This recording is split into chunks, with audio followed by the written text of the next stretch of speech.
Hello traders, live trading ടിപ്സിൻ്റെ പുതിയ വീഡിയോയിലേക്ക് സ്വാഗതം. ഇന്ന് നമ്മൾ bank Nifty, Nifty, fin Nifty നാളെ എവിടെ പെർഫോം ചെയ്യുന്നതെന്ന് നോക്കാൻ പോകുന്നത്. ആദ്യം നമുക്ക് നിഫ്റ്റീൻ്റെ ചാർട്ട് അനലൈസ് ചെയ്യാം. വീഡിയോയിലേക്ക് കടക്കുന്നതിൻ്റെ മുമ്പേ please like, share and subscribe. നിഫ്റ്റീൻ്റെ ഡെയിലി ചാർട്ട് നോക്കുകയാണെങ്കിൽ നിങ്ങൾക്ക് കാണാൻ കഴിയും നല്ലൊരു മൂവ്മെൻറ്റ് വന്നതിന് ശേഷം ഇവിടെ കുറച്ചൊന്ന് കൺസോൾഡേറ്റ് ചെയ്ത് എന്നിട്ട് ഈ ക്യാൻഡിൽ അത് ബ്രേക്ക് ചെയ്തതിന് ശേഷം നല്ലൊരു മൂവ്മെൻറ്റ് വന്ന് എന്നിട്ട് പിന്നെ ഇവിടെ ജസ്റ്റ് ഒന്ന് കൺസോൾഡേറ്റ് ചെയ്തതിന് ശേഷം ഇത് ബ്രേക്ക് ചെയ്തതിന് ശേഷം മാർക്കറ്റ് ഒരു സൈഡ് വേസിലേക്കാണ് ഉള്ളത്. ഇനിയൊരു മൂവ്മെൻറ്റ് വേണമെങ്കിൽ മാർക്കറ്റ് ഇതിൻ്റെ മുകളിൽ ബ്രേക്ക് ഔട്ട് ചെയ്യണം, അല്ലെങ്കിൽ ഇതിൻ്റെ താഴെ ബ്രേക്ക് ഔട്ട് ചെയ്യണം. ഒരു പ്രോപ്പർ ഇൻസൈഡ് ക്യാൻഡിൽ പോലെയാണ് ഇപ്പോൾ ആയിട്ടില്ല. ഈ ക്യാൻഡിലിൻ്റെ ഹൈയോ ലോ ബ്രേക്ക് ചെയ്യാണ്ട് നമുക്കൊരു മൂവ്മെൻറ്റ് നിഫ്റ്റിയിൽ വരാൻ പോകുന്നില്ല. നമുക്ക് ഇത് മനസ്സിലാക്കാൻ വേണ്ടിയിട്ട് 15 മിനിറ്റ്സിൻ്റെ ലോവർ ചാർട്ടിലൊന്ന് പോയി നോക്കാം. നിഫ്റ്റീൻ്റെ 15 മിനിറ്റ് ചാർട്ട് നിങ്ങൾക്ക് ശ്രദ്ധിച്ചാൽ മനസ്സിലാവും. നിഫ്റ്റി ആദ്യം ഗ്യാപ്പ് അപ്പ് ഓപ്പണായി, എന്നിട്ട് അതിൻ്റെ ടോപ്പിൽ തന്നെ കൺസോൾഡേറ്റ് ചെയ്തു. അടുത്ത ദിവസം ഗ്യാപ്പ് അപ്പ് ഓപ്പണായിട്ട് താഴെ വന്നിട്ട് എവിടെയാണോ ഓപ്പണായ അതിൻ്റെ ബോട്ടമിൽ കൺസോൾഡേറ്റ് ചെയ്ത് അടുത്ത ദിവസം ഗ്യാപ്പ് ഡൗൺ ആയി. അവിടുന്ന് ഒരു W പാറ്റേൺ ഉണ്ടാക്കിയിട്ട് മുകളിൽ പ്രീവിയസ് ഡേ ക്ലോസിൻ്റെ അവിടെ ക്ലോസ് ആയി. അതിനുശേഷം ഇന്ന് മാർക്കറ്റ് ഒരു ലോങ് ഗ്യാപ്പ് ഡൗൺ ആക്കി അവിടുന്ന് ഒരു V ടൈപ്പ് കവർ ചെയ്ത് ക്ലോസിങ്ങിൻ്റെ അവിടെ തന്നെ വന്ന് ക്ലോസ് ആയി. ഇതിപ്പോൾ ഒരു കറക്റ്റ് ഒരു റേഞ്ചിൻ്റെ ഉള്ളിലാണ് നിഫ്റ്റി ഉള്ളത്. ഒരു മൂവ്മെൻറ്റ് വേണമെങ്കിൽ നമുക്ക് 24,360 മുകളിൽ പോയാലേ നമുക്കൊരു ബൈ ഓപ്ഷനുള്ളൂ. അതേപോലെ 24,160 താഴെ പോയാൽ മാത്രമേ നമുക്കൊരു സെൽ ഓപ്ഷൻ വരുന്നുള്ളൂ. ഇതിൻ്റെ ഉള്ളിൽ നമുക്കൊരു റേഞ്ച് ബൗണ്ട് മാർക്കറ്റ് ആയിരിക്കും ഉണ്ടാവുക. ചാർട്ടിൽ കുറച്ച് സപ്പോർട്ടും റെസിസ്റ്റൻസും മാർക്ക് ചെയ്തിട്ടുണ്ട്. മാർക്കറ്റ് ഗ്യാപ്പ് അപ്പ് ആയതിനു ശേഷം ഒരു M പാറ്റേൺ ആക്കിയിട്ട് ഇവിടെ സപ്പോർട്ട് എടുത്തിരിക്കുകയാണ്. അതുപോലെ ഈ ഒരു ഏരിയ റെസിസ്റ്റൻസ് ആയിട്ടാണ് അടുത്ത ദിവസം ഓപ്പൺ ആയപ്പം വർക്ക് ചെയ്തത്. നിങ്ങൾക്ക് ഇവിടെ കാണാൻ സാധിക്കും. പ്രോപ്പർ റെസിസ്റ്റൻസ് ആയിട്ട് ഇവിടെ വർക്ക് ചെയ്തു. ഇന്നും മാർക്കറ്റ് ടോപ്പിലേക്ക് ബ്രേക്ക് ചെയ്യാൻ നോക്കിയായിരുന്നു, പറ്റിയില്ല. ഇവിടുന്ന് റെസിസ്റ്റൻസ് എടുത്തതിന് താഴെ വന്നു, എന്നിട്ട് പിന്നെ രണ്ടാമതും വന്നു, പറ്റിയില്ല. എന്നിട്ട് ഈ ഒരു സപ്പോർട്ടിൽ വന്നു, അവിടുന്ന് പിന്നെ അത് മുകളിലേക്ക് പോയി അതേ റെസിസ്റ്റൻസിൻ്റെ അടുത്ത് വന്ന് ക്ലോസ് ചെയ്തിട്ടില്ലേ. നിങ്ങൾക്ക് കാണാം ഇത് first attempt, second attempt, third attempt, ഇങ്ങനെ 3 അറ്റംപ്റ്റ് ഇവിടെ ചെയ്ത് കഴിഞ്ഞു മാർക്കറ്റ് 24,350 ബ്രേക്ക് ചെയ്യാൻ വേണ്ടിയിട്ട്. നിങ്ങൾക്ക് ഈ ട്രെൻഡ് ലൈൻ നോക്കിയാൽ കാണും മാർക്കറ്റ് കറക്റ്റ് ഈ ട്രെൻഡ് ലൈന് 1, 2, 3 ഓൾമോസ്റ്റ് 4 സപ്പോർട്ട് എടുത്തു കഴിഞ്ഞു. അതുകൊണ്ട് ഇനി നാളെ മാർക്കറ്റ് ഈ റേഞ്ചിൻ്റെ ഉള്ളിലാണ് ഓപ്പൺ ആവുന്നുണ്ടെങ്കിൽ നമുക്കൊരു ട്രേഡ് ഇല്ല. നാളെ നമുക്ക് മാക്സിമം ട്രേഡ് വരുന്നത് ഒന്നിക്ക് ഗ്യാപ്പ് ഡൗൺ ഇതിൻ്റെ താഴെ അല്ലെങ്കിൽ ഗ്യാപ്പ് അപ്പ് ഇതിൻ്റെ മുകളിൽ കിട്ടുകയെന്നെങ്കിൽ നമുക്ക് മാക്സിമം മൂവ്മെൻറ്റ് കിട്ടുന്നത്. മുകളിൽ ഓപ്പൺ ആകുമ്പോൾ ഇവിടെ ഇല്ല സെല്ലേഴ്സിൻ്റെ ഒക്കെ സ്റ്റോപ്പ് ലോസസ് ഇവിടെ ഉണ്ടാവും. ഓട്ടോമാറ്റിക് ഇവർ എക്സിറ്റ് ആകുമ്പോൾ നമുക്കൊരു നല്ലൊരു മൂവ്മെൻറ്റ് മുകളിലേക്ക് കിട്ടും. നമ്മൾ ഫസ്റ്റ് ടാർഗറ്റ് 24,370, സെക്കൻഡ് ടാർഗറ്റ് 24,400, മുകളിൽ 500 വരെ നോക്കാം. ഗ്യാപ്പ് ഡൗൺ ആവുന്നുണ്ടെങ്കിലും സ്റ്റോപ്പ് ലോസ് ഇവിടെ ഉണ്ടായതുകൊണ്ട് തന്നെ മാർക്കറ്റ് നല്ലോണം വീഴാൻ സാധ്യതയുണ്ട്. അതുകൊണ്ട് first target 24,170, second target 24,087, third target 24,000 വരെ നമുക്ക് എക്സ്പെക്റ്റ് ചെയ്യാം. ഇനി ഫ്ലാറ്റ് ഓപ്പൺ ആവുന്നുണ്ടെങ്കിൽ ഞാൻ ഇൻട്രസ്റ്റഡ് ആയിരിക്കില്ല, വെയിറ്റ് ചെയ്യുക. നമ്മൾ ഇവിടെ വന്നതിന് ശേഷം എങ്ങനെയാണ് പെർഫോം ചെയ്യുന്നത് അതിനനുസരിച്ചിട്ടായിരിക്കണം നമ്മൾ ട്രേഡ് എടുക്കേണ്ടത്. ഒരു റിവേഴ്സൽ ക്യാൻഡിൽ കണ്ടു കഴിഞ്ഞാൽ നമുക്ക് അവിടെ ബൈയോ സെല്ലോ ഇനീഷ്യേറ്റ് ചെയ്യുക. ഇനി ഫ്ലാറ്റ് ഓപ്പൺ ആയിട്ട് ഈ ട്രെൻഡ് ലൈനിനെ ടച്ച് ചെയ്തിട്ട് ഇവിടെ വന്നിട്ട് ഒരു നല്ലൊരു റിവേഴ്സൽ ക്യാൻഡിൽ ഫോം ചെയ്യുന്നുണ്ട്, നമുക്ക് ഒരു സെല്ല് ഇനീഷ്യേറ്റ് ചെയ്യുക. അതല്ല ഇവിടെ ജസ്റ്റ് ഒരു ഫോൾസ് ബ്രേക്കൗട്ട് ഉണ്ടാക്കിയിട്ട് മുകളിലാക്കുമെങ്കിൽ നമ്മൾ ജസ്റ്റ് വെയിറ്റ് ആൻഡ് വാച്ച് ആണ് ചെയ്യുക. കാരണം വെച്ചാൽ ഈ ഒരു റേഞ്ച് ഒരു മേജർ റെസിസ്റ്റൻസിനായിട്ട് ഇതും ഒരു മേജർ സപ്പോർട്ടായിട്ടും ഇതുമായിട്ട് നിൽക്കുന്നുണ്ട്. മാർക്കറ്റ് ഇപ്പം കണ്ടിന്യൂസ്ലി ഇതിൻ്റെ ഉള്ളിൽ ഇങ്ങനെ ട്രേഡ് ചെയ്തുകൊണ്ട് നിൽക്കുവാണ്. അപ്പോൾ ഇതിൻ്റെ ഉള്ളിൽ നമ്മൾ മാക്സിമം ട്രേഡ് ചെയ്ത് കഴിഞ്ഞാൽ നമുക്ക് ലോസസ് ഉണ്ടാവുക. നിഫ്റ്റി ഇതിൻ്റെ ഉള്ളിലാണ് ഗ്യാപ്പ് ഡൗൺ ആവുന്നുണ്ടെങ്കിൽ മാക്സിമം ഗ്യാപ്പ് ഡൗൺ ആയെടുക്കുന്നത് ഷാർപ്പായിട്ട് ഈ സപ്പോർട്ടിനെ ബ്രേക്ക് ചെയ്താൽ മാത്രമേ നമുക്കൊരു സെൽ ഓപ്ഷൻ ഇനീഷ്യേറ്റ് ചെയ്യാൻ പറ്റുള്ളൂ. അതേപോലെ തന്നെയാണ് ഗ്യാപ്പ് അപ്പ് ആയിട്ട് ഇവിടെ ആൻ്റെ ഗ്യാപ്പ് അപ്പ് ആയിട്ട് ഷാർപ്പായിട്ടൊരു ക്യാൻഡിൽ, ഇതുപോലത്തെ ഒരു ഷാർപ്പ് ക്യാൻഡിൽ ഇത് ബ്രേക്ക് ചെയ്യുന്നെങ്കിൽ നമുക്ക് എന്ത് ചെയ്യാം, ഇവിടെ ഒരു കോൾ ഓപ്ഷൻ അല്ലെങ്കിൽ ബൈ ഓപ്ഷൻ ഇനീഷ്യേറ്റ് ചെയ്യാൻ പറ്റും. ഇവിടെ വന്നിട്ട് ഇവിടെ ഇങ്ങനെ കൺസോൾഡേറ്റ് ചെയ്യുകയാണെങ്കിൽ അതിൻ്റെ ഒരു പെർഫോമൻസ് എങ്ങനെയായിരിക്കും കൺസോൾട്ടേഷൻ, അതിനനുസരിച്ചായിരിക്കും നമ്മൾ ട്രേഡ് വരിക. അവിടെ ഫോം ആവുന്ന ക്യാൻഡിലും അതും പ്രൈസ് ആക്ഷനൊക്കെ നോക്കിയിട്ട് സെയിം അതേപോലെ തന്നെയാണ് ഇവിടെയും. ഇതിൻ്റെ നടുക്ക് എവിടെ ഓപ്പൺ ആയാലും ക്യാൻഡിലിൻ്റെ പെർഫോമൻസ് ഈ സപ്പോർട്ട് റെസിസ്റ്റൻസിൻ്റെ അടുത്ത് വന്നിട്ട് എങ്ങനെയാണ് ക്യാൻഡിൽ ബിഹേവ് ചെയ്യുന്നത് നോക്കിയിട്ടായിരിക്കും നമ്മൾ ട്രേഡ് ഇനീഷ്യേറ്റ് ചെയ്യുക. ഇനി നമുക്ക് ബാങ്ക് നിഫ്റ്റീൻ്റെ ചാർട്ട് അനലൈസ് ചെയ്യാം. നിഫ്റ്റീൻ്റെ അനാലിസിസിൽ പോകുന്നതിനെക്കാട്ടി മുമ്പേ bank Nifty gap up gap down ആയിക്കഴിഞ്ഞാൽ ഫ്ലാറ്റ് ഓപ്പൺ ആയിക്കഴിഞ്ഞാൽ എങ്ങനെ ട്രേഡ് ചെയ്യണമെന്നതിനെ കുറിച്ചുള്ളൊരു നല്ല ഞാൻ ഉപയോഗിച്ച് എനിക്കതിൽ ഗുണം കണ്ടെത്തിയതിൻ്റെ ഒരു വീഡിയോ ഇട്ടിട്ടുണ്ടായിരുന്നു. അതിൽ മാക്സിമം ഞാൻ അതിൻ്റെ റൂൾസ് ആൻഡ് റെഗുലേഷൻ പറഞ്ഞിട്ടുണ്ട്. ഇന്ന് നിങ്ങൾ ആ റൂൾസ് പ്രകാരം ബാങ്ക് നിഫ്റ്റിയിൽ ഒരു ട്രേഡ് എടുത്തിട്ടുണ്ടെങ്കിൽ നിങ്ങൾക്കൊരു നല്ലൊരു പ്രോഫിറ്റ് കിട്ടിയിട്ടുണ്ടാവും 200 പോയിൻറ്റ്സിൻ്റെ. നോർമലി ഇന്നത്തെ ദിവസം മാക്സിമം ലോസസ് ആണ് അധിക പേര് ഉണ്ടായിട്ടുണ്ടാവുക. വെന്നെവർ മാർക്കറ്റ് ഒരു സൈഡ് വേസിൽ പെർഫോം ചെയ്യുന്ന ആ സമയത്തൊക്കെ മാക്സിമം റീറ്റെയിൽ ട്രേഡേഴ്സ് ലോസിലുണ്ടാക്കും. അതുകൊണ്ട് തന്നെ നമുക്കൊരു നല്ല സ്ട്രാറ്റജി എപ്പോഴും നമ്മൾ ഫോളോ ചെയ്യണം. അത് ഒറ്റൊരു സ്ട്രാറ്റജി ആണെങ്കിൽ ആ സ്ട്രാറ്റജി കോൺസ്റ്റൻ്റ്ലി നമ്മൾ ഫോളോ ചെയ്യുക. ഞാൻ നിങ്ങൾക്ക് 2 സ്ട്രാറ്റജീസ് ആണ് തന്നിട്ടില്ലേ. ഒന്ന് ഗ്യാപ്പ് അപ്പ് ഓപ്പൺ ആയാൽ അല്ലെങ്കിൽ ഗ്യാപ്പ് ഡൗൺ ഓപ്പൺ ആയാൽ നമ്മളെങ്ങനെയാണ് ട്രേഡ് ചെയ്യേണ്ടതെന്നും അതിൽ പ്രോപ്പറായ സ്റ്റോപ്പ് ലോസ് ഉണ്ട്, പ്രോപ്പറായിട്ട് എപ്പാന്ന് അതിൻ്റെ ട്രേഡ് എടുക്കേണ്ടത്, എപ്പാന്ന് അതിൻ്റെ ട്രേഡ് എക്സിറ്റ് ചെയ്യേണ്ടതെന്നുള്ളതിനെ കുറിച്ച് വളരെ വ്യക്തമായിട്ട് ഞാൻ ആ വീഡിയോയിൽ പറഞ്ഞിട്ടുണ്ട്. ഏതൊക്കെ പോയിൻറ്റ്സ് മാർക്ക് ചെയ്യണം, എന്തുകൊണ്ട് ആ പോയിൻറ്റ്സ് മാർക്ക് ചെയ്യുന്നത്, ആ മാർക്ക് ചെയ്ത പോയിൻറ്റ്സിൻ്റെ അടുത്താണ് നമ്മൾ ട്രേഡിൻ്റെ ടാർഗറ്റ് വരുന്നത്, അല്ലെങ്കിൽ നമ്മൾ ട്രേഡ് എടുക്കാൻ പോകുന്നുണ്ടെങ്കിൽ നമ്മളവിടെ വെയിറ്റ് ആൻഡ് വാച്ച് ചെയ്യണം.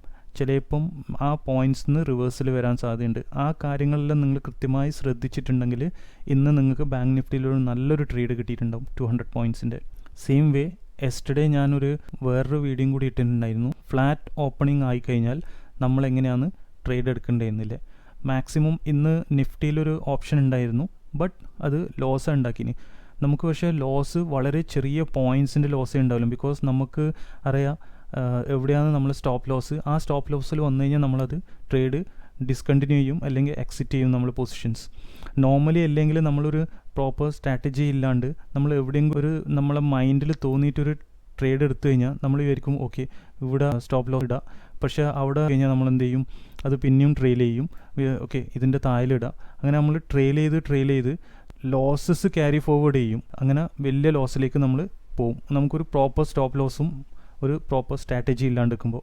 പക്ഷേ നമ്മളൊരു സ്ട്രാറ്റജി ഫോളോ ചെയ്ത് കഴിഞ്ഞാൽ അതിൻ്റെ കൃത്യമായ സ്റ്റോപ്പ് ലോസസ് ഫോളോ ചെയ്ത് കഴിഞ്ഞാൽ നിങ്ങൾക്കില്ല ഗുണം. അറിയാം എവിടെയാണെന്ന് കൃത്യമായിട്ട് എക്സിറ്റ് ചെയ്യേണ്ടത്. നിങ്ങൾ ലോസ് ക്യാരി ഫോർവേഡ് ചെയ്യില്ല, എന്നാൽ സ്റ്റോപ്പ് ലോസ് ട്രെയിൽ ചെയ്യാനുള്ളൊരു ഓപ്ഷൻ ഉണ്ടായതുകൊണ്ട് തന്നെ നിങ്ങൾക്ക് നിങ്ങളെ പ്രോഫിറ്റ് ക്യാരി ഫോർവേഡ് ചെയ്യാൻ പറ്റും. മാക്സിമം റീറ്റെയിൽ ട്രേഡേഴ്സ് നല്ലൊരു മൂവ് വരുന്നതിൻ്റെ മുമ്പേ അവർ കുറച്ചൊരു പ്രോഫിറ്റ് കാണുമ്പോൾ തന്നെ അവർ എക്സിറ്റ് ചെയ്യും. ലോസ് നമ്മൾ ക്യാരി ഫോർവേഡ് ചെയ്യും. അങ്ങനത്തെ ഒരു ഇഷ്യൂ നിങ്ങൾക്കുണ്ടെങ്കിൽ ഞാൻ നിങ്ങളോട് റെക്കമെൻഡ് ചെയ്യുന്നത് ആ 2 സ്ട്രാറ്റജി നമ്മളെ ചാനലിൽ പോയി കഴിഞ്ഞാൽ ഉണ്ട്, അത് നിങ്ങൾക്ക് കാണാം. ഈ വീഡിയോൻ്റെ ഡിസ്ക്രിപ്ഷനിലും എൻഡ് സ്ക്രീനിലും ഞാനത് ഇടുന്നതാണ്. നിങ്ങൾക്ക് അവിടെ പോയിട്ട് അത് വാച്ച് ചെയ്യാം.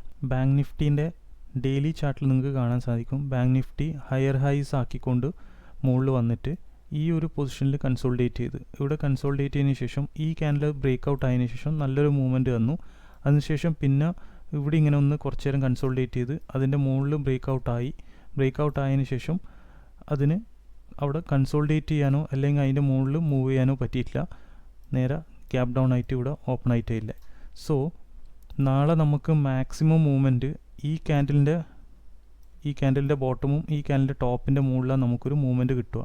ഇവിടെ ആകുമ്പം ഈ ഒരു ഗ്യാപ്പ് ഫില്ല് ചെയ്യാനുള്ള സാധ്യതയുണ്ട്. അതേപോലെ പിന്നെ നമുക്ക് ഇതിൻ്റെ താഴേക്ക് പോയാലാണ് നല്ലൊരു മൂവ്മെൻറ്റ്. ഇതിൻ്റെ താഴെ പോയാൽ നമ്മൾ ഫസ്റ്റ് ടാർഗറ്റ് ഇതായിരിക്കണം. ബിക്കോസ് അതൊരു മേജർ സപ്പോർട്ടാണ്. ബാങ്ക് നിഫ്റ്റിയിൽ 52,000, അതുപോലെ ടോപ്പിൽ 53,300. പക്ഷെ നമ്മൾ 53,000 ബ്രേക്ക് ചെയ്ത് കഴിഞ്ഞാൽ നമുക്ക് നല്ലൊരു മൂവ്മെൻറ്റ് ഇല്ലത്. അതുവരെ ഈ ഒരു മേജർ റേഞ്ചിൻ്റെ ഉള്ളിലും ഈ 2 ക്യാൻഡിലിൻ്റെ ടോപ്പും ബോട്ടമിലുമാണ് ബാങ്ക് നിഫ്റ്റി ഇരിക്കുന്നത്. 15 മിനിറ്റിൻ്റെ ചാർട്ടിൽ പോയിട്ട് അതൊന്ന് അനലൈസ് ചെയ്ത് നോക്കാം. ബാങ്ക് നിഫ്റ്റീൻ്റെ 15 മിനിറ്റ് ചാർട്ടിൽ നിങ്ങൾക്ക് കാണാൻ സാധിക്കും. Bank Nifty gap up open ആയതിനു ശേഷം നേരെ ഡൗൺ വന്ന് എന്നിട്ട് ആ ബോട്ടമിൽ കൺസോൾഡേറ്റ് ചെയ്ത് സെയിം വേ അപ്പ് പോയി ടോപ്പിൽ കൺസോൾഡേറ്റ് ചെയ്ത് ഗ്യാപ്പ് ഡൗൺ ആയതിനു ശേഷം പ്രീവിയസ് ഡേ ക്ലോസിംഗ് പൊസിഷനിൽ വന്നിട്ട് കൺസോൾഡേറ്റ് ചെയ്ത് ഗ്യാപ്പ് ഡൗൺ ആയതിനു ശേഷം മാർക്കറ്റ് ഒരു W പാറ്റേണായി അവിടെ ഒരു റേഞ്ച് ഉണ്ടാക്കി. ഇപ്പം ആ റേഞ്ചിൻ്റെ ഉള്ളിലാണ് ഇന്നും ഇന്നലെ ആയിട്ട് മാർക്കറ്റ് റേഞ്ചിൽ ട്രേഡ് ചെയ്യുന്നത്. ഇത് ഓൾറെഡി ഒരു W പാറ്റേൺ ആക്കി. അതുകൊണ്ട് തന്നെ നാളെ നമുക്ക് ബാങ്ക് നിഫ്റ്റിയിൽ ഒരു മേജർ ട്രേഡ് കിട്ടുന്നത് 52,800 മുകളിൽ ഗ്യാപ്പ് അപ്പ് ഓപ്പൺ ആയാലാണ്. ഇവിടെ ഓപ്പൺ ആകുമ്പം ഓട്ടോമാറ്റിക്കലി ഈ പൊസിഷൻസിലുള്ള സെല്ലേഴ്സിൻ്റെ സ്റ്റോപ്പ് ലോസൊക്കെ ഇവിടെ ഹിറ്റാവും. ഓൾറെഡി ഇവിടെ ഇല്ല സെല്ലേഴ്സ് പാനിക്കും ആവും. ആ ഇതുകൊണ്ട് തന്നെ മാർക്കറ്റിലൊരു ഷാർപ്പ് മൂവ് ഉണ്ടാകാൻ സാധ്യതയുണ്ട്. അങ്ങനെയാണെങ്കിൽ നമ്മളെ first target 53,089, second target 53,300, third വേണമെങ്കിൽ നിങ്ങൾക്ക് 53,500 വരെ വെയിറ്റ് ചെയ്യാം. ഇനി അതേപോലെ ഇതിൻ്റെ താഴെ ഓപ്പൺ ആവുന്നുണ്ടെങ്കിൽ നമുക്ക് ഇമ്മീഡിയറ്റ് സപ്പോർട്ട് 52,000 ആണ്. അത് ബ്രേക്ക് ആവുന്നുണ്ടെങ്കിൽ നമുക്ക് 51,700ഉം 51,400 വരെ ടാർഗറ്റ് കിട്ടും. ഇനി മാർക്കറ്റ് ഇതിൻ്റെ ഉള്ളിൽ എവിടെയാണ് ഓപ്പൺ ആവുന്നതെന്ന് വെച്ചോ gap up. So gap up ആയതിനു ശേഷം മാർക്കറ്റ് ഷാർപ്പ് ഫോളോ ചെയ്യുന്നുണ്ടെങ്കിൽ നമുക്ക് ഇവിടം വരെ ഇല്ലേ പ്രീവിയസ് ക്ലോസ് വരെ അത് വരാൻ സാധ്യതയുണ്ട്. ഇനി അതല്ല ഇവിടുന്ന് കൺസോൾഡേറ്റ് ചെയ്തിട്ട് ആണ് ഇത് ബ്രേക്ക് ചെയ്യുന്നുണ്ടെങ്കിൽ അവിടെ എങ്ങനത്തെ ക്യാൻഡിൽസാണ് ഫോം ആവുന്നത് അതിനനുസരിച്ചിട്ടുള്ള ട്രേഡ് നമ്മൾ എടുക്കണം. സെയിം ഗോസ് ഇവിടെ ഇനി റിവേഴ്സ് വരുന്നുണ്ട് ഇങ്ങോട്ട്. പക്ഷേ ഇതിൻ്റെ ഉള്ളിലാണെങ്കിൽ ഞാൻ പറയാം നിങ്ങൾ മാക്സിമം ട്രേഡ് ഒഴിവാക്കുക. ഇതിൻ്റെ ഉള്ളിലുള്ള ട്രേഡ് നമ്മൾ എടുക്കുമ്പോഴാണ് നമുക്ക് മാക്സിമം ലോസസ് വരുന്നത്. ഒരു റേഞ്ചിൻ്റെ ഉള്ളിൽ നമ്മൾ എപ്പോഴും ട്രേഡ് ചെയ്യുമ്പം നമ്മൾ ഓപ്ഷനാണ് ട്രേഡ് ചെയ്യുന്നതുകൊണ്ടാണ് നമുക്ക് ആ ഒരു പ്രോബ്ലം വരുന്നത്. നിങ്ങൾ ഫ്യൂച്ചറാണ് ട്രേഡ് ചെയ്യുന്നതെങ്കിൽ നോ ഇഷ്യൂസ്, നിങ്ങൾക്ക് ഡി കെ എഫക്റ്റ് ഉണ്ടാവില്ല. ഓപ്ഷൻ ആകുമ്പോൾ നല്ലൊരു ഡി കെ എഫക്റ്റ് ഉണ്ടാവും. ഇന്ന് നിങ്ങൾ പ്രത്യേകം ശ്രദ്ധിച്ചിട്ടുണ്ടെങ്കിൽ സ്ട്രൈക്ക് പ്രൈസ് ഏതെടുത്തു കഴിഞ്ഞാൽ തന്നെ നല്ലൊരു മൂവ്മെൻറ്റ് കാണിക്കുന്നുണ്ടായിട്ടില്ല ഓപ്ഷനിൽ. റേഞ്ച് ബൗണ്ട് മാർക്കറ്റിൽ ഉണ്ടാകുമ്പോൾ നിങ്ങൾ നെക്സ്റ്റ് വീക്ക് എക്സ്പയറി ആയിരിക്കണം അധികം ട്രേഡ് ചെയ്യേണ്ടത്. ബേസിക്കലി ഈ 2 ദിവസത്തെ ട്രേഡ് എന്ന് പറഞ്ഞു കഴിഞ്ഞാൽ പുട്ട് സെല്ലേഴ്സിന് എക്സിറ്റ് ചെയ്യാനുള്ള നല്ലൊരു ഓപ്ഷനാണ് കൊടുത്തത്. സോ മാക്സിമം പുട്ട് സെല്ലേഴ്സ് എല്ലാം ഇവിടുന്ന് എക്സിറ്റ് ആയി. സോ മാർക്കറ്റ് മോസ്റ്റ് പ്രോബബ്ലി നാളെ ഒരു ഗ്യാപ്പ് ഡൗൺ ആണ് എക്സ്പെക്റ്റ് ചെയ്യുന്നത്. അതെൻ്റെ അനാലിസിസ് ആണ്. നിങ്ങളത് കംപ്ലീറ്റ്ലി ബിലീവ് ചെയ്തിട്ട് ഞാൻ അങ്ങനെ പറഞ്ഞുകൊണ്ട് അങ്ങനെ തന്നെ ട്രേഡ് ചെയ്യാൻ നിൽക്കരുത്. നിങ്ങളൊരു അനാലിസിസ് ഉണ്ടാവണം. ഇനി ഗ്യാപ്പ് ഡൗൺ ആയിട്ടുണ്ടെങ്കിൽ ഞാൻ പറഞ്ഞ 2 സ്ട്രാറ്റജീസ് ഉപയോഗിക്കുക. ഫ്ലാറ്റ് ഓപ്പൺ ആയിട്ടുണ്ടെങ്കിൽ പറഞ്ഞ സ്ട്രാറ്റജി ഒന്ന് ഉപയോഗിച്ച് നോക്കുക. അതിൽ പറഞ്ഞ റൂൾസ് കൃത്യമായിട്ട് ഫോളോ ചെയ്ത് കഴിഞ്ഞാൽ നിങ്ങൾക്ക് ഡെഫിനറ്റായിട്ട് നല്ലൊരു പ്രോഫിറ്റ് ക്യാരി ഫോർവേഡ് ചെയ്ത് എടുക്കാൻ പറ്റും. അതിന് പുറമേ ഉള്ളൊരു വലിയ ബെനിഫിറ്റ് എന്ന് പറഞ്ഞു കഴിഞ്ഞാൽ നമുക്ക് കൃത്യമായ ഒരു ഐഡിയ ഉണ്ടാവും നമുക്ക് എന്താ ചെയ്യേണ്ടത്. മാർക്കറ്റ് എവിടെ പോയാലും നമുക്കൊരു ആ ഒരു സ്ട്രാറ്റജി വെച്ചിട്ട് പ്ലാൻ ചെയ്ത് കഴിഞ്ഞാൽ ഓക്കെ അപ്പ് പോയാൽ അതിനിതാണ്, ഡൗൺ വന്നാൽ അതിന് ഇതാണെന്ന് പറഞ്ഞിട്ട് 2 ഓപ്ഷൻ ഉണ്ട്. മാക്സിമം ഞാൻ 10 ട്രേഡ് എടുത്തു കഴിഞ്ഞാൽ എനിക്ക് 6 to 7 പ്രോഫിറ്റ് ട്രേഡ്സ് ഉണ്ടാവാറുണ്ട്. ഒരു മാസം നിങ്ങൾ ട്രേഡ് ചെയ്യുകയാണെങ്കിൽ ആ സ്ട്രാറ്റജി വെച്ചിട്ട് ഡെഫിനറ്റ്ലി നിങ്ങൾക്ക് നിങ്ങളെ ലോസസ് നല്ലൊരു വീതം കവർ ചെയ്ത് വരാൻ പറ്റും. നാളെ നമുക്ക് ഇതിൻ്റെ ഉള്ളിലാണെന്ന് ഞാൻ പറഞ്ഞു നമുക്കൊരു മേജർ ട്രേഡ് ഇല്ല. ഇതിൻ്റെ ഇവിടെ വരുന്നത് ഞാൻ പറഞ്ഞു. അതേപോലെയാണ് ഇവിടെ വന്നു കഴിഞ്ഞാലും ഇവിടെ എങ്ങനെയാണ് പെർഫോം ചെയ്യുന്നത് അതിൻ്റെ ക്യാൻഡിലിൻ്റെ പെർഫോമൻസ് അനുസരിച്ചായിരിക്കണം നമ്മൾ ട്രേഡ് എടുക്കേണ്ടത്. ഇനി ഇവിടുന്ന് ഡയറക്റ്റ് ഒരു ഷാർപ്പ് ക്യാൻഡിലാണെങ്കിൽ ഞാൻ ഒബ്വിയസ്ലി ബൈനാന്ന് നോക്കുക. സിമിലർ ലൈക്ക് ഇവിടെ ഉണ്ടായ പോലത്തെ അതേപോലെയാണ് ഞാൻ ബൈന് നോക്കും. ഇനി അങ്ങനെയല്ല ഇതേപോലെ ഇവിടെ കൺസോൾഡേറ്റ് ചെയ്ത പോലെ തന്നെ ഇവിടെ ഇങ്ങനെ വന്നിട്ട് കൺസോൾഡേറ്റ് ചെയ്യുകയാണെന്നുണ്ടെങ്കിൽ നമ്മളവിടെ ഫോം ആവുന്ന ക്യാൻഡിലിൻ്റെ ഫോർമേഷൻ നോക്കിയിട്ടാണ് നമ്മൾ ട്രേഡ് എടുക്കേണ്ടത്. നിങ്ങൾക്ക് ഇവിടെ ശ്രദ്ധിച്ചാൽ കാണും ഇവിടെ കറക്റ്റ് ഒരു റിവേഴ്സ് ഹാമർ ക്യാൻഡിൽ ഉണ്ടായിട്ടുണ്ട്. അതേപോലെ നമുക്ക് അങ്ങനത്തെ ഒരു ക്യാൻഡിൽ ഇവിടെ ഫോം ആവുന്നെങ്കിൽ അതേപോലത്തെ ഒരു ട്രേഡ് എടുക്കാം. Same goes here. ഇവിടെ അതേപോലെയാണ് നമുക്ക് ചെയ്യേണ്ടത്. ഫ്ലാറ്റ് ഓപ്പൺ ആയതിനു ശേഷം മാർക്കറ്റ് ഫോം ചെയ്തിട്ട് എങ്ങനെയാണ് ഇവിടെ എത്തുന്നത്, ഷാർപ്പായിട്ട് എത്തുന്നതെങ്കിൽ ഡെഫിനറ്റ്ലി നമ്മൾ വെയിറ്റ് ചെയ്യുക. അടുത്ത ക്യാൻഡിലിൻ്റെ ഫോർമേഷൻ എങ്ങനെയാണെന്ന് നോക്കുക. എന്നിട്ട് മുകളിലേക്കാണെങ്കിൽ നമുക്കൊരു മുകളിലേക്ക് ട്രൈ ചെയ്യാം. അല്ല ഗ്രാജ്വലിയാണ് വരുന്നുണ്ടെങ്കിൽ അത് ഇവിടെ ഇങ്ങനെ കുറേ നേരം കൺസോൾട്ട് ചെയ്തിട്ട് അതിന് ഇത് ചെയ്യാൻ പറ്റുന്നെങ്കിൽ നമുക്ക് മനസ്സിലാക്കാം അത് ഫോളോ ചെയ്യാനാണെന്ന്. അതിൻ്റെ ക്യാൻഡിലിൻ്റെ ഫോർമേഷൻ നമ്മൾ പ്രത്യേകം ശ്രദ്ധിക്കുക. ഇവിടെ തന്നെ നിങ്ങൾക്ക് കാണാം നല്ല ഷാർപ്പായിട്ട് വന്നു. പക്ഷേ ഇവിടെ സ്റ്റോപ്പ് ചെയ്തു. അതിന് ശേഷം ഉണ്ടായ ക്യാൻഡിൽ നോക്കിയാട്ടെ റിവേഴ്സൽ ഹാമർ ക്യാൻഡിലാണ് ഇവിടെ ഉണ്ടായത്. അതൊരു കൺഫർമേഷനാണ്. സെക്കൻഡ് ക്യാൻഡിൽ അത് ഒരിക്കലും കൂടി കൺഫേം ചെയ്ത് ഇതിൻ്റെ ലോ ബ്രേക്ക് ചെയ്യുന്നില്ല, ഇതും ബ്രേക്ക് ചെയ്യുന്നില്ല. നിങ്ങൾക്ക് ഇവിടെ ഇനീഷ്യേറ്റ് ചെയ്യുക, ഇത് ബൈ ചെയ്യുക. ഇതന്നെയാണ് നമ്മൾ ആ സ്ട്രാറ്റജിയിൽ ഏകദേശം ഇൻഡിക്കേറ്റ് ചെയ്യുന്നത്. സോ അതേപോലെ തന്നെ ഇവിടെ എങ്ങനെയാണ് ക്യാൻഡിൽ ഫോം ചെയ്യുന്നത് അതിനനുസരിച്ചിട്ടാണ്. ഇനി ഗ്യാപ്പ് അപ്പോൾ ഓപ്പൺ ആയിട്ടുണ്ടെങ്കിൽ ഞാൻ ബൈനാണ് interested. Because already market gap up ആയതിനു ശേഷം മുകളിലേക്ക് പോയിട്ടുണ്ട്. ഇവിടെ ഗ്യാപ്പ് അപ്പ് ആയതിനു ശേഷം താഴെയും വന്നിട്ടുണ്ട്. ഗ്യാപ്പ് ഡൗൺ ആയതിനു ശേഷം ഇങ്ങനെ ആയിട്ടുണ്ട്. ഇവിടെ ഇങ്ങനെ പോയിട്ട് ഇവിടെ കൺസോൾഡേറ്റ് ചെയ്ത് ഇനിയിപ്പം ബാക്കിയില്ലതെന്ന് വെച്ചാൽ ഗ്യാപ്പ് അപ്പ് ആയതിനു ശേഷം മാർക്കറ്റ് ഗ്രാജ്വലി മുകളിൽ പോകാനില്ലയെന്ന്. അപ്പോൾ നമ്മൾ ഫസ്റ്റ് ടാർഗറ്റ് 53,089 സെക്കൻഡ് ടാർഗറ്റ് 53,300 ആണ്. അതേപോലെയാണ് ഗ്യാപ്പ് ഡൗൺ ആയിക്കഴിഞ്ഞാലും ഞാൻ നേരത്തെ പറഞ്ഞ പോലെ. So that's about bank Nifty. നാളെ ഫിൻ നിഫ്റ്റിൻ്റെ എക്സ്പയറി ആണ്. സോ നമുക്കൊന്ന് ഫിൻ നിഫ്റ്റിയും കൂടി ഒന്ന് ചെക്ക് ചെയ്ത് കളയാം. ഫിൻ നിഫ്റ്റിൻ്റെ ഡെയിലി ചാർട്ടിൽ നിങ്ങൾക്ക് കാണാൻ സാധിക്കും നല്ലൊരു ക്യാൻഡിൽ ഫോം ചെയ്തതിന് ശേഷം കൺസോൾഡേറ്റ് ചെയ്തു, പിന്നൊരു നല്ലൊരു മൂവ്മെൻറ്റ് ഉണ്ടാക്കി കൺസോൾഡേറ്റ് ചെയ്തു, അത് ബ്രേക്ക് ചെയ്തിട്ട് പക്ഷേ അത് സസ്റ്റെയിൻ ചെയ്യാൻ പറ്റിയിട്ടില്ല. അതിന് ശേഷം ഗ്യാപ്പ് ഡൗൺ ആണ് ഓപ്പൺ ആയത്. ഇവിടെയും സെയിം ഫോർമേഷനാണ് ഉണ്ടാക്കിയിട്ടില്ല. ഇനിയിപ്പോൾ ഇതിൻ്റെ മുകളിൽ മൂവ് ചെയ്ത് കഴിഞ്ഞാൽ മാത്രമേ നമുക്ക് ഒരു ട്രേഡ് വരുന്നില്ല നല്ല. ഇതൊരു മേജർ സപ്പോർട്ടായിട്ട് ആക്ട് ചെയ്യും. ഈ സപ്പോർട്ട് ബ്രേക്ക് ചെയ്ത് കഴിഞ്ഞാൽ ഡൗൺവേർഡ് റാലി കാണാൻ സാധിക്കും. ഇതൊരു മേജർ റെസിസ്റ്റൻസ് ആയിട്ടാണ് ഉള്ളത്. ഈ റെസിസ്റ്റൻസ് ബ്രേക്ക് ചെയ്ത് കഴിഞ്ഞാൽ ക്യാപ് ഫില്ലിങ് എക്സ്പെക്റ്റ് ചെയ്യാം. So let's go to 15 minutes chart. So ഫിൻ നിഫ്റ്റിയിൽ നിങ്ങൾക്ക് കാണാൻ സാധിക്കും ഫിൻ നിഫ്റ്റിക്ക് ഒരു മേജർ റെസിസ്റ്റൻസ് ഇവിടെ ഉണ്ട്. അത് ബ്രേക്ക് ചെയ്ത് കഴിഞ്ഞ് കഴിഞ്ഞാൽ പിന്നെ ഒന്ന് ഇതാണ്, അതൊരു മേജറല്ല, 1 ടൈം അറ്റംപ്റ്റ് ആയി, സെക്കൻഡ് അറ്റംപ്റ്റ് കൂടിയായി.